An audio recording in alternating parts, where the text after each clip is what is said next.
everybody, and welcome to the Court of Public Opinion, the Garage. Peter Clayton, as always, behind the camera, with his comments and his genius in the photographic world, and the music world, of course. They love your music, Pete. Well, I'm glad. I'm glad. I'm glad too. And it's going all over the world, which is even more interesting. So anyway, welcome along to the Court of Public Opinion. Don't forget, tomorrow we'll be around the dining room table with guests and your phone calls if you want to ring us up. Have your say about whatever it is that is moving you to ring.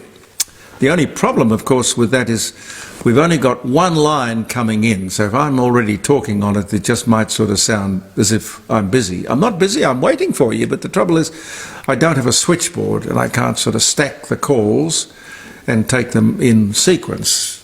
You've just got to wait till I'm talking or doing something else and there's no telephone activity. Ring! Seize the moment. From anywhere in the world.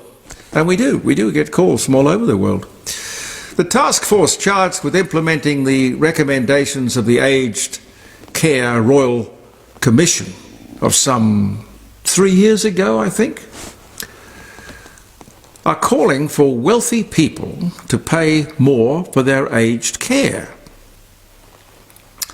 They say that the government already contributes 75% of the cost of people in residential care and 95% for people staying at home and getting home service. And that won't change. Although with this government, when they say it won't change or trust me, I don't think we can. But anyway, what they're saying on the surface sounds quite reasonable to me, that wealthy, elderly people do more to look after themselves, as indeed they always have. I don't think you'd get an argument with that. It's perfectly reasonable, but after the Royal Commission, it became more expensive to run aged care facilities, because they came down with some sensible stuff. Better food, more and better trained staff, registered nurses 24/7. All good improvements on what was a pretty bad situation. But many homes have, since that time, closed. And people have left the industry. And of course it should never be an industry. It should be a calling. Anyway, the government has realised that it's costing a lot more per patient these days. I guess aged care will be means tested, just to find out who's in there who can be more self-sufficient. Funny though, no means testing of the NDIS. I mean, you can be a billionaire and the NDIS is all free. Well, of course, nothing is free. Someone has to pay. Do I hear you say double standard? I agree. I think of child care when I talk about aged care. Child care. The government keeps putting more and more money in, mind you they don't, we do, subsidising each child in childcare, and the fees increase by a similar amount of money that the government puts in. Wherever you look, you see a government ditching the good in pursuit of the perfect. Now, they mean well, but they just don't get it. They're not business people. They don't understand. They're not very savvy. The Prime Minister continues his love affair with Aboriginal Australia. God bless you, sir. He's come up with an announcement the last couple of days that the taxpayer will build 2,700 homes for Aboriginals in regional areas at a cost of $4 billion. This is over a period of 10 years. This will be in addition to the $40 billion a year that is already provided. this new building program is to reduce overcrowding. Well, overcrowding, right. I was always told that it was cultural for Indigenous people to live many people to a house. It's also a fact that many remote families simply don't like what we have already built. And the government can't deny that. In the last 10 years, some 600 houses have been built in outback Australia for Aboriginal people. I'm told that they don't like or want suburban 3-bedroom homes. And that's their right. Most of these homes are destroyed, vandalised, certainly not maintained. I think Albanese is just simply virtue signalling at our expense, like the Voice referendum for $400 million. Now, if the Prime Minister was doing his job, he would order an audit of the houses already built. It wouldn't hurt to check, would it? Why would you throw good money after bad? I don't think you've even consulted Aboriginal people as to what they want. This is nuts. But I don't expect anything better from this government. I really don't. Some progress with that story I brought you, the one about Tony Burke taking a 4-day trip to the United States at a cost of the taxpayer of $60,000. And what I was telling you about yesterday, the Stephen Jones Commonwealth car bill for $53,000. Well, Jackie Lambie, who is a good stirrer, has demanded an audit of such things. Good for you. But as I said to you, it seems to be within the rules. This excess, self-indulgence is within the rules. Now, an audit won't help with that, Jackie. We need a few respectable politicians to stand up and say, on behalf of the taxpayer, enough is enough. Change the rules. It's not the pigs, it's the trough. Let's get rid of the trough. But maybe we could get rid of both. It's worth a try, isn't it? I reckon. Chris Bowen was on the south coast of Victoria late last week near Port Macdonald in South Australia. It's a beautiful little fishing town, Port Macdonald. They'll be glad to hear that this, or his, modified wind turbine plan will not impact on their town and their industry. Others not quite so lucky. This guy, Chris Bowen, is a dangerous zealot. It must be that he doesn't understand that Australia's contribution to greenhouse gases is nothing. Nothing. And yet he's disrupting the life of millions of people for no purpose whatsoever, and at huge public expense. Again, I say, what is the problem this idiot is trying to fix? 1.3% of emissions. While we export our coal to China and India, where they can burn it with gay abandon, and these are, between them, probably the biggest polluters on the planet. Hypocrites and fools. Chris Bowen says that his motor car standards, efficiency standards, will save $1,800 a year on petrol.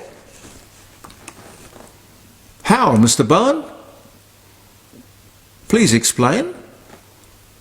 How? I don't believe you. And I don't believe you can explain.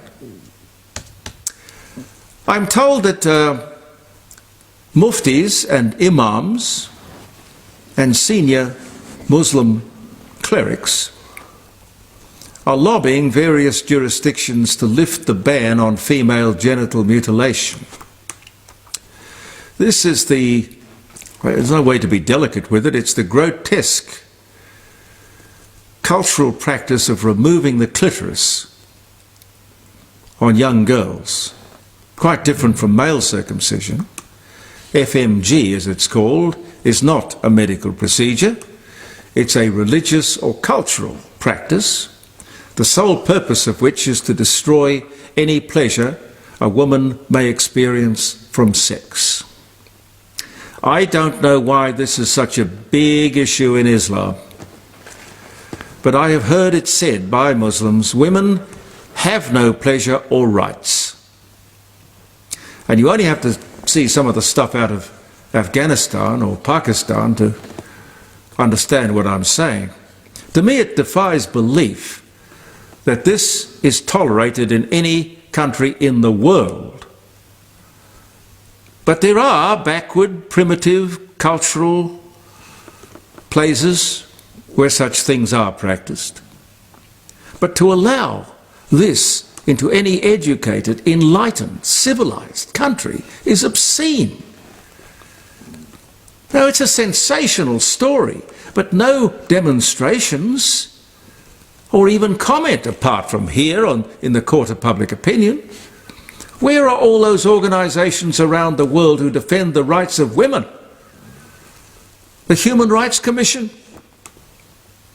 The Ministers for Women, I think here in South Australia it's Katrina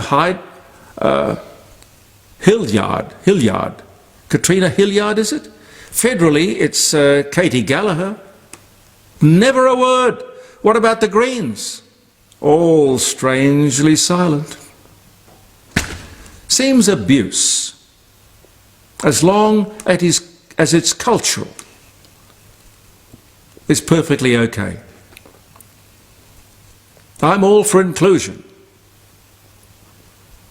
But do you really want this kind of thing included in our culture? And if you don't think this is a problem, a big problem, the figure, I looked it up, you can too. 200 million girl children are mutilated like this every year worldwide. 200 million. Africa, Egypt, Arabia, the Middle East, Pakistan, parts of India, mostly Muslim countries, and yes, Australia, America, and the UK, and Europe. Now, this is a big deal. It really is. We are all entitled to believe what we want, or believe in what we want. But as I have said before, several times, many times, a religion or political party that requires me to leave my brain and my common sense at the door, let alone my heart, or to accept without question irrational dictates, I would show them the door. Things described as cultural should not be above scrutiny. FMG, female genital mutilation, underage or arranged marriages involving 13-year-old girls, honour killings, women forced, indeed, directed to cover their bodies, their faces, their personalities, their sexuality. Why would a woman accept in a free country? Well, I know you couldn't do it in Pakistan or Afghanistan, but in a free country, why would women accept the fact that... Fear. Fear. They would fear their husbands, simple as that. Oh, I just can't cope with it. A woman in a free country cannot drive a car or go out without a male chaperone? That's ridiculous. This is not freedom of... There's no freedom of thought allowed in this dogma. Why is a free democratic society allowing this? Human rights, women's everything, women's rights, legal rights, women's liberation, dozens of organisations, silent. Silent. Why? Why silent? Gee whiz. I don't know. I shouldn't get upset because there's really nothing I can do about it. Worth getting upset about, that one. Well, I'm pretty sure it is worth getting upset. I wouldn't mind going and having a drink at the Rising Sun, Pete. Fair enough. They are our sponsors, by the way. It's a lovely place, the Rising Sun. It's on Bridge Street at Kensington. Grant's been there. He's been the owner for a long time. And Jim Elder, of course, the wonderful art gallery. And Grant, they are our sponsors in the Court of Public Opinion, and they bring us not only Monday, Tuesday, Wednesday, Thursday, but also the live show on Friday. Two wonderful South Australian institutions. If you're visiting South Australia, it would be worth a wonderful trip if you're looking for a great lunch or a great dinner. It's the oldest roadhouse in the country, I would say. Well, 1845, yeah. 1845, not far from the city. It's heritage listed, handmade bricks, open fires. Not that you want open fires when the weather's doing what it's doing at the moment. But it is beautiful. Oozes charm and a very inviting atmosphere. Great value. Everything you could possibly want. Dinner is Monday through Saturday, and lunch Thursday through Sunday. I've been going there for 40 years or something. And no, I didn't go and sell Grant on the idea. Grant said to me, "Hey, listen, can I come on the program and can you promote me on the show?" And I said, "Yes, of course," which is exactly what I'm doing right now. So just think about it. The telephone number to ring for a booking, which is always a good idea, 8333 0721. 8333 0721. Make a booking. The Rising Sun, it's in Bridge Street, just off Kensington Road. It's a history lesson and a gourmet experience. How much time have we got, Pete? Well, none. Couple of minutes. Just let me say, yet again, last week the Minister for Aboriginal Affairs was, in a quivering voice, was telling us that the gap had not been fixed. The gap was still there. This is the gap between white Australia and black Australia. That's how they want to paint it. This is despite all the money, $40 billion, spent on 700,000 people. And not all of those people are Aboriginal. They claim Aboriginality. I don't know how many are really Aboriginals. But it's an interesting point. The politicians have no shame. Warren Mundine, whom I spoke to going back a few weeks on the Friday show, he is a very smart man. He says the vast majority of Aboriginal people are fine. This gap, this deprivation, it's all about 1% of Indigenous people. That's 1%. What's 1% of 700,000? 7,000. 7,000 people. So this gap is 7,000 people. The money they spent on the referendum, $400 million, spent on 7,000 people would have fixed the gap in one foul swoop. Now, these 7,000 people, according to Warren, 7,000 people, I don't know, I can't tell you I know that that number is right, I don't know. But for one reason or another, isolation, distance, choice, they don't have the medical science, the longevity, the schools, the universities, the convenience, the opportunity. But from their point of view, it's geographical and it's their choice. No one forces anyone to live anywhere. It has nothing to do with voice or money. We have an incompetent Minister for Indigenous Affairs obsessed with one aspect of her portfolio. Again, there must be a forensic examination of the entire taxpayer-funded Aboriginal industry. Otherwise, we have to stop the money. We have to find out where the money goes.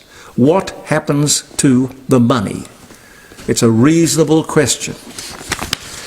Now, I've got... Oh yeah, I know. The anniversaries and birthdays. Have you got a song for us? Oh, look, I thought I might put one of mine in. Put one of yours in. Yeah, one I've just videoed. No, that's an excellent choice. It's March the 14th. Oh, 1938. The patent for the first shopping cart is filed for, by its inventor, Sylvan Goldman, the owner of the Humpty Dumpty grocery store in Oklahoma City, this day, 1938. It was essentially a folding chair with wheels and two baskets attached. The carts were initially a flop, as shoppers were reluctant to use them. Men found them effeminate, and women thought that they were too much like a baby carriage. So he hired models to shop with them till the idea caught on. Sylvan, you're a smart guy. The birth of the shopping trolley. Wow. See, when you get a good idea, don't be put off by naysayers. Stick with it. Stick with it. The gold standard for currency is officially adopted, 1900. Pam Ayres, British poet. I love Pam. She used to come and see me in the studio over at 10th Street at 5DN and read me a poem. I think she wrote a poem about me once. And that wasn't very flattering. Well, I never got a copy of it anyway. 1947, Pam Ayres was born. The first theatre was built for rear movie projecting in the United States, New York, 1931, rear screen projection. JFK's body was moved from a temporary grave to a permanent memorial, on this day in 1967. For the first time in 1995, we had 13 people in space. Stephen Hawking, British physicist, died. He was born in 1942. He wrote The Brief History of Time in 1988, considered the greatest theoretical physicist since Einstein. 2018 he died. George Eastman, American inventor, Kodak cameras, and founder of the Eastman Kodak Company, shoots himself in the heart, kills himself at the age of 77 on this day in 1932. Yeah, I'll leave it there, I reckon. Thank you. Jeremy, you had a joke. Have you changed your mind? Oh! I did have a joke.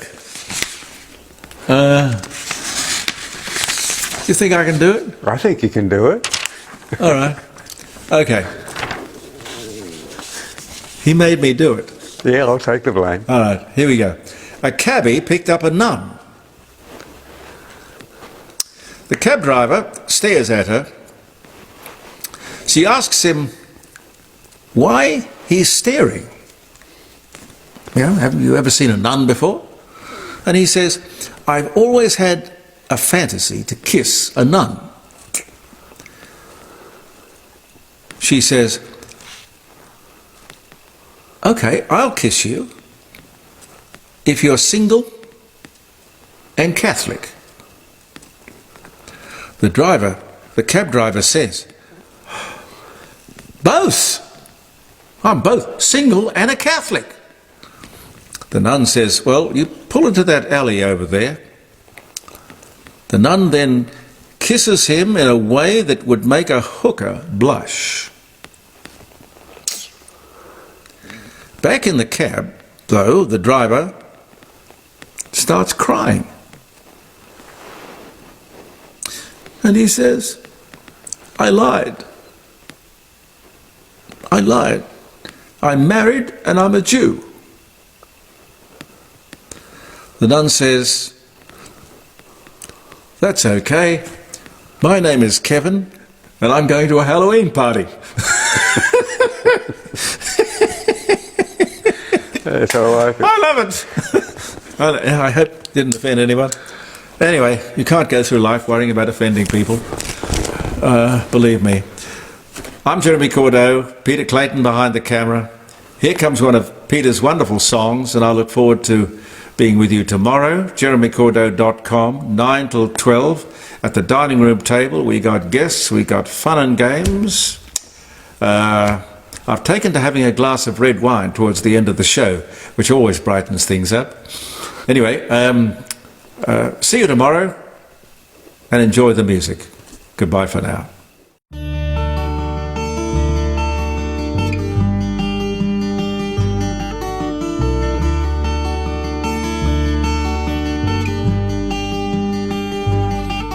It's a long way back home. It's a long way back from here. I've got to make it on my own, but I know my sweet love's waiting there. I'm gonna hold her in my arms, I'm gonna feel her all around me, and love her like there's no tomorrow. Her love is all I need. It's a long way back to love, from the place where I've been hiding, looking at the night sky up above. I know the sun will soon be rising. I'm gonna hold her in my arms, I'm gonna feel her all around me, and love her like there's no tomorrow. Her love is all I need.